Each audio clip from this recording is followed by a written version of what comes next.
Real life experiences से सीख सकते हैं और देख भी रहे हैं और सुन भी रहे हैं कि किस तरह के कॉम्प्लिकेशंस और किस तरह के प्रॉब्लम्स जो हैं वो अक्सर फीमेल्स प्री मैरिटल लाइफ में और पोस्ट मैरिटल लाइफ में जिस तरह से जो फेस कर रही होती हैं, और उसमें उसकी अज़दवाजी ताल्लुक़ इस्तवार ना करने के बारे में जो उसकी मालूमात है, या इस्तवाजी ताल्लुक़ इस्तवार करने के बारे में जो मालूमात और तालीम है, उसके ना होने की वजह से एक आम औरत जो है वो अपनी ज़िंदगी किन-किन मुश्किलात में से गुज़रती है और किस तरह उसका ताल्लुक़ ख़राब होता है, ये हम सब देख रहे हैं।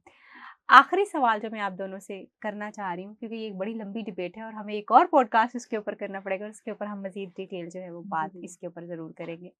डू यू थिंक सो, क्योंकि मैं अक्सर क्लिनिक पे तो मैं ये देखती हूँ कि आके आदमी जो है ना वो बहुत सारे टाइम पे आके ये बात करते हैं कि फीमेल्स में रिजिडिटी बहुत ज़्यादा होती है, वो अपने रवैयों में बड़ी सख्त होती हैं, वो तब्दीली नहीं लेके आती हैं कि चलो थोड़ा सा हम अपने हस्बैंड के रंग में, ख़ास तौर पे इस ताल्लुक़ के लिए अपने हस्बैंड के रंग में और उसके हिसाब से चले जाएं, और जिसकी वजह से अक्सर ताल्लुक़ जो है वो ख़राब हो जाता है और फिर वो एक्स्ट्रा मैरिटल रिलेशनशिप्स वाली चीज़ें जो हैं वो होना शुरू हो जाती हैं। डू यू थिंक सो कि जो औरत का बिहेवियर है कि उसका ना चेंज होने वाला, क्योंकि ख़ास तौर पे वो इस बिहेवियर में बड़ी कम चेंज होती है, और वो तब तो बिल्कुल ही नहीं चेंज होती अगर उसके लिए वो एक प्लेजरिंग नहीं है, एक अच्छा एक्सपीरियंस नहीं है, या उसकी बॉडी उसमें सेटिस्फाई नहीं हो रही है, वो अच्छा फील नहीं करी, फिर तो वो बिल्कुल भी इसकी तरफ जो है वो नहीं जाती। मेरी नज़र तो में तो डू यू थिंक सो कि क्या औरत इसमें ज़िम्मेदार है इस बात की कि उसका रिजिड बिहेवियर जो है उसके ज़दवाजी ताल्लुक़ को बेहतर नहीं होने दे रहा, और फिर उसको उसके शौहर को धकेल रहा है एक्स्ट्रा मैरिटल मुझे लगता है रिलेशनशिप्स की कि तरफ? इसमें मर्द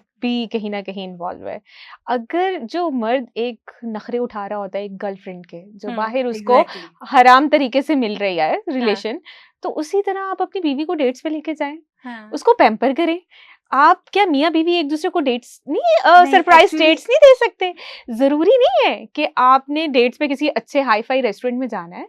आप अपनी बीवी के लिए अच्छा घर में खाना पकाएँ।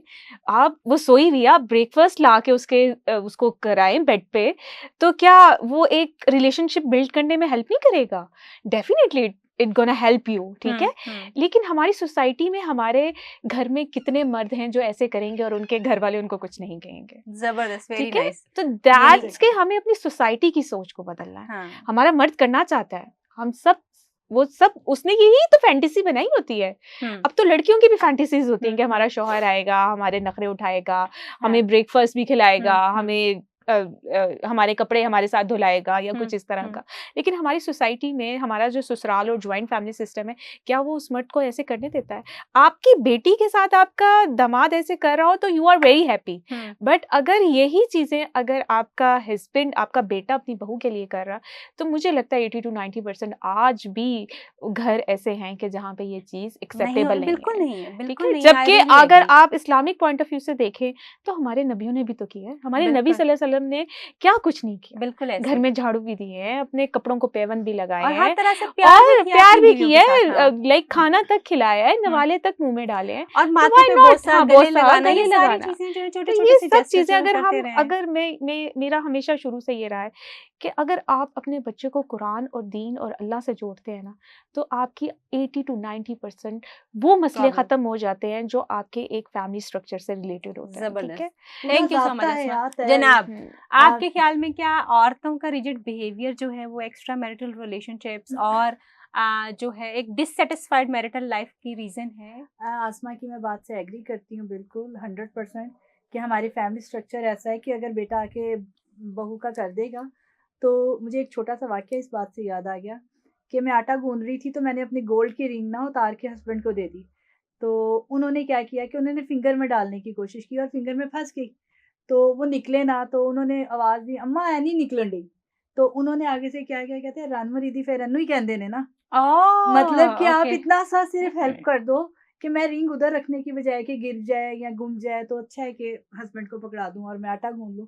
तो वो इतनी सी बात पे आपको इतना बड़ा कमेंट सुनने को मिला, हुँ, तो हस्बैंड फिर नेक्स्ट टाइम फिर अवॉइड ही करेगा ना हुँ, ऐसी हुँ, किसी चीज़ को हुँ, भी, हुँ, कि वो तो कहेगा कि नहीं जी मेरे लिए शर्म का मुकाम है। अच्छा, इसके साथ ही एक चीज़ और जो मैं समझती हूँ, बीवी हम लोग जो वर्किंग लेडीज़ नहीं होती मोस्टली, जो कॉमन पर्सन है वो पसंद ही नहीं करते कि जॉब करें, या हुँ, जॉब करनी है तो उनकी उनकी वो होंगी रिस्ट्रिक्शंस होंगी, हुँ। उनकी ये होंगी कि ऐसी जॉब नहीं करनी, ऐसे करना है तो इस तरह नहीं करना, हाँ, इतने टाइम रहना है तो लेकिन इतने टाइम नहीं रहना। हाँ, ठीक हो गया। तो ऐसी कंडीशन में क्या होता है कि आप पूरे के पूरे अपने हस्बैंड पे ही हो, डिपेंडेंट। आपका कपड़ा, आपका जूता, आपकी हर चीज़, वो आपकी ज़रूरतें पूरी करते-करते ही उसको लगता है कि मेरी ज़िंदगी का सिर्फ़ मकसद ये, मैं तो काबू आ गया, मैं तो परेशान हो गया हूँ।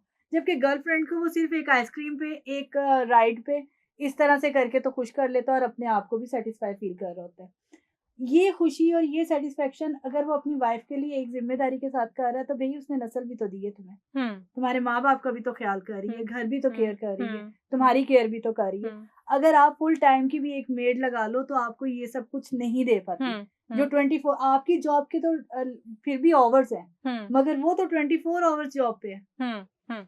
आपकी नर्स भी है, हाँ, आपकी केयरटेकर भी है, हाँ, आपकी कुक भी है, हाँ। आपकी हर फैमिली के चीज़ लिए फैमिली के लिए रिस्पॉन्सिबल एक है, हर चीज़ के रिस्पॉन्सिबल लिए। है। वेरी कुछ नाइस। भी होगा आप उसी को पूछोगे, मगर वो जो किचन की महारानी है जिसने खाना बना के हर चीज़ आपके लिए आपने कर दिया, आज मेरा ये दिल चाह रहा है। हाँ, सास ने कह दिया ये बुढ़ापे बनाओ, तक करती है। कुछ भी हाँ, कर दे। हमेशा तो करते हैं। आप टेबल हाँ। सजा के वो सब कुछ कर रही है, मगर कभी भी उसके टेबल पे आने पे आपने ये नहीं कहा कि आज तुमने खाया ही है, एक नवाला उसके ऊपर डाल मुँह में डाल दें। वो रात को दूध तो सबको देती है, हाँ, मगर एक गिलास अपने लिए निकाल के नहीं करती है। हाँ, अगर सबको देने के बाद वेरी बच ट्रू। जाए तो लेती है, अदरवाइज़ वो भी दे देती है कि ये उसको मिल जाए, ये वो क्यों रह सो गया। इसका मतलब ये है कि सिर्फ़ औरतों की रिजिडिटी उनका कसूर नहीं है, क्योंकि उनको उनकी रिजिडिटी तो कहीं न कहीं इस मुआशरे की वजह से, फैमिली सिस्टम की वजह से है। उसको अलाउ ही नहीं है कि वो भी अपनी चीज़ों को उस तरह से एक्सप्लोर कर सके, ओपनली बात कर सके कि उसका मैरिटल रिलेशनशिप जो बेहतर हो सके।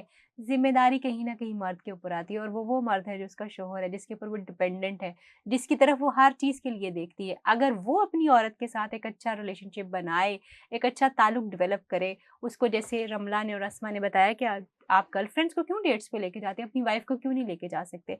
आप फूलों के तोहफे, छोटे-छोटे ड्रेसेस के तोहफे, खाना खिलाना, ये वो चीज़ें जब आप अपनी गर्लफ्रेंड के लिए करते हैं, तो वही छोटी-छोटी चीज़ें आपकी अपनी वाइफ के लिए क्यों नहीं होती?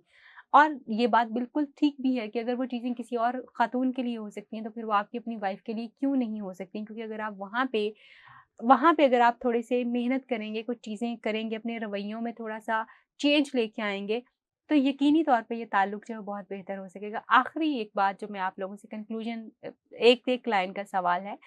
आपके ख़्याल में क्या हमें रीइन्फोर्स करना चाहिए कि प्री मैरिटल काउंसलिंग लड़के और लड़कियों दोनों को जो है वो हासिल करनी चाहिए? इसके बारे में आप मैं तो कहूँगी कि लड़का लड़की के साथ-साथ दोनों फैमिलीज़ को भी करनी चाहिए, ओके, क्योंकि उसके साथ-साथ फैमिलीज़ को भी बहुत ज़रूरत है। ओके, चाहे वो लड़की वाले हैं, चाहे वो लड़के लड़के वाले वाले हैं। हैं, क्योंकि लड़की वालों का भी कहीं न कहीं इन्फ्लुएंस होता है अपनी बेटी के थ्रू, ऊपर। ठीक है, हुँ, ऊपर। और उनको भी ज़रूरत है कि उनकी क्या बाउंड्रीज़ हैं। हुँ, उन्होंने कहाँ तक अपनी बेटी को समझाना है और कहाँ तक नहीं समझाना। हुँ, और इसी तरह लड़के वालों को, कि मदर को, एक पेरेंट्स को, ठीक है, आपका बेटा है, आपके साथ एक अलग अटैचमेंट है, हुँ। लेकिन उसकी अब एक अलग ज़िंदगी शुरू हो रही है। उनका भी एक दोनों का मेंटली, यानी जो है वो काउंसलिंग होनी चाहिए, एक नए बंदे का आना उनकी उसको फैमिली में, कबूल उसको करना कबूल कैसे करना है, वो सब काउंसलिंग में आता है। आना चाहिए। हुँ। जी, रमला। बट आई थिंक सो कि हमारा माशरा शायद इतनी बड़ी बात को कभी भी एक्सेप्ट ही ना करे, क्योंकि हम जहाँ पे बैठे हुए हैं वहाँ पे तो एक साइकियाट्रिस्ट के पास जाने को लोग ये समझ रहे होते हैं कि ये शायद पागल है, इस वजह से इसको लेकर जा रहे हैं। मतलब बिल्कुल आई ठीक। तो कंप्लीटली एग्री विद यू। हाँ, लेकिन यही अगर आपने मगर अपने बच्चे को कुरान और दीन से नज़दीक रखा होता तो शायद तो इन शायद ये काउंसलिंग तक ज़रूरत ही ज़रूरत ना ये पड़ती। हम आज ठीक है? यहाँ पे बात ही ना कर रहे हम होते। आज अगर भी लोग कुरान पे ऐसे चल के हैं लोग कि देख रहे होते जो मुकम्मल ज़ाब्ता-ए-हयात है, तो हम यहाँ पे आज बात ही ना करें। तफ़सीर पढ़ने हमें से ज़रूरत पहले ही ना उनको पड़ती। शॉर्टकट मिलेगा कि जी काउंसलिंग कर लेते हैं, एग्ज़ैक्टली, ठीक है? एग्ज़ैक्टली। जबकि अगर वो मगर पढ़ेंगे और 10 चीज़ें और आपको समझने के लिए ऐसे मिलेंगी। ही, समझने के लिए। मगर अभी अगर हम लोग सिर्फ़ एक मर्द को समझा लें ना, क्योंकि मुझे लगता है कि हमारे माशरे में सबसे इम्पोर्टेंट जो फ़ाल किरदार अदा करता है वो मर्द है। एग्ज़ैक्टली। इसलिए कि हमारी औरत में मोल्ड होने की पोजीशन बहुत अच्छी से है। हुँ, आप किसी भी घर में किसी भी लड़की को ले जाएँ, तो वहाँ के क्राइटेरिया में वो पूरी ढल जाती है। हुँ, हुँ, वो खुश करने लग जाती है, क्योंकि हमारी तरबियत में ये चीज़ हुँ, शामिल हुई है। हुँ। तो हमारे माशरे के अगर मर्द को काउंसलिंग की तरफ और उसको टीच कर दिया जाए ना ठीक तो तरह से, ज़्यादा बेहतर हो तो सकता है। ज़्यादा बेहतर हो सकता है, क्योंकि इतना सारा अगर आप करने लगो तो शायद ये लोग सारे इस बात को तो बिल्कुल ही रिफ्यूज़ कर दें। Thank you so much thank you Ramla so and much. Asma. आप लोगों ने बहुत वैल्यूएबल इन्फॉर्मेशन जो है हमारे सुनने और देखने वालों से शेयर की है, and I am really thankful कि आप लोगों ने इतना डेयर किया कि अपने पर्सनल एक्सपीरियंसेस जो हैं वो शेयर कर सकें। मैं अक्सर ये बात कहती हूँ, लोग कहते हैं कि घर जो है वो औरत बनाती है, तो मेरा मानना है कि घर औरत नहीं बनाती, घर मर्द। बनाता है मर्द, बट एग्ज़ैक्टली। उस मर्द की तरबियत करती है एक औरत। ऐसे सो देन अगेन हम फिर औरत की तरफ जा रहे हैं कि एक औरत अगर मर्द की तरबियत बहुत अच्छी करेगी, उसकी तरबियत एज़ शोहर करेगी, एज़ शोहर, एज़ बेटा तो उसने करनी ही करनी है, एज़ फादर भी उसने करनी ही करनी है, एज़ सन भी होनी ही होनी है और एज़ भाई भी होनी। मगर अगर एज़ शोहर कि उसने अपनी आने वाली नस्ल और अपनी बीवी को कैसे, अपनी फैमिली को कैसे लेके चलना है, तो डेफ़िनेटली माशरा चेंज होगा और डेफ़िनेटली हमारी चीज़ें जो हैं बेहतरी की तरफ जो है वो जाना शुरू हो जाएँगी। अल्टीमेटली जब जिस घर का मर्द जो है वो ज़्यादा बेहतर मामला फ़हम होता है, वहाँ के माहौल ज़्यादा बेहतर होते हैं, वहाँ की चीज़ें ज़्यादा बेहतर होती हैं। मैं औरतों को क्रिटिसाइज़ नहीं कर रही क्योंकि अल्टीमेटली औरत इस मर्द की तरबियत कर रही है। तो औरत वो एक्चुअल सतून है इस माशरे का जो कि हमारी सोसाइटी को लीड कर रही है और इस लीडिंग रोल में क्योंकि उसने वो सब सिखाना है जो इस माशरे को खूबसूरत बना सकता है, तो उसमें मर्द की तरबियत एक अहम तरीन फ़रीज़ा है। हम आज तक औरत की तरबियत पर फ़ोकस रहे हैं। इस फ़ोकस को थोड़ा-सा शिफ्ट कीजिए, मर्द की तरबियत की तरफ फ़ोकस कीजिए। ऑनेस्टली दुनिया की खूबसूरती को 4 चाँद लग जाएँगे। अपना और अपने प्यारों का ख़्याल रखिए। Coffee with doctor Tahira Rubab podcast में आपका बहुत शुक्रिया कि आपने हमें बर्दाश्त किया, सुना, अपने फ़ीडबैक से ज़रूर आगाह कीजिए। और अगर आप चाहते हैं कि आपकी स्टोरी को जो है वो कवर अप किया जाए, कॉन्टैक्ट अस, हम आपको ज़रूर कवर करेंगे। फिर से मुलाकात होगी आपसे इसी पैनल के साथ किसी नए टॉपिक के ऊपर और फीमेल रिलेटेड और मैरिटल इश्यूज़ के ऊपर बात करेंगे क्योंकि दे आर द एसेट्स। ये आपको मुझसे भी ज़्यादा बेहतर इसलिए बता सकते हैं कि they are living, they are going through every stage of their life. इन्होंने फेस की हैं वो सारी चीज़ें। मैं तो किताब से, क्लिनिक से, बहुत सारी और चीज़ों से और अपने इर्द-गिर्द रहने वाले लोगों से चीज़ें सीख के आपसे शेयर करती हूँ, मगर ये लोग इसमें से गुज़र रहे हैं।